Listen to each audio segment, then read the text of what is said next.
trying to stop the spread of the coronavirus, many governments across the globe are imposing strict quarantine regulations.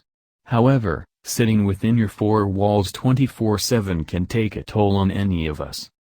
So, to let everyone know we're in this together and relieve the tension during these difficult times, some people have been making funny signs to describe their everyday reality of living in isolation.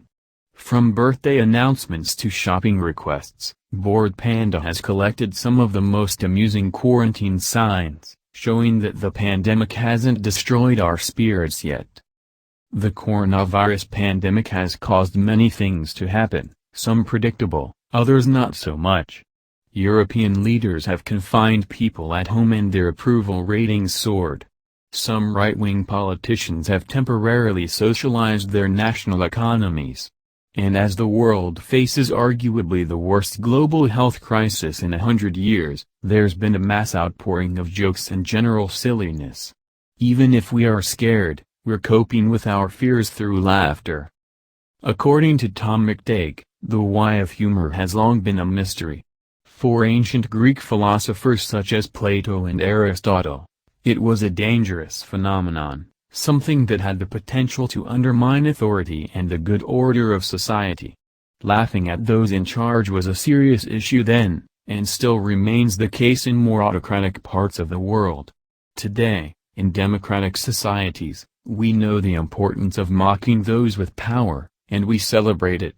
On Saturday night live in the United States and have I got news for you in Britain, McTague explained in The Atlantic. However, the writer thinks humor is more than thumbing our noses at power.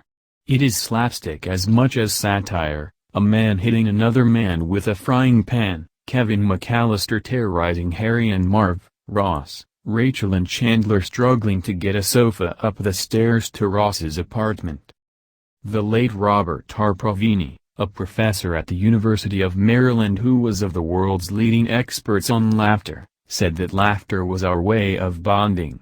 Most people think of laughter as a simple response to comedy, or a cathartic mood lifter, he wrote. Instead, I concluded that laughter is primarily a social vocalization that binds people together. We laugh with others to give us the pleasure of acceptance, Provini argued, to show that we are the same. And when you think about it, it totally makes sense.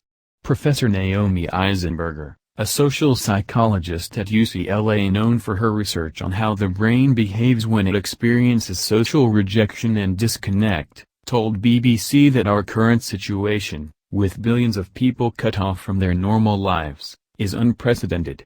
She pointed out the importance of people living alone trying to stay connected with those we care about.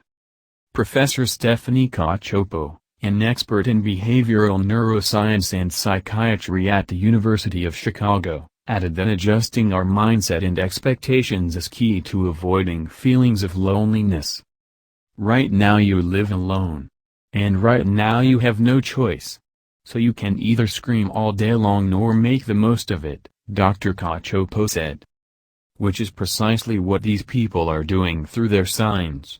Consciously or not, they're following these advice and connecting to one another in a time of isolation using humor. They're making the most out of it.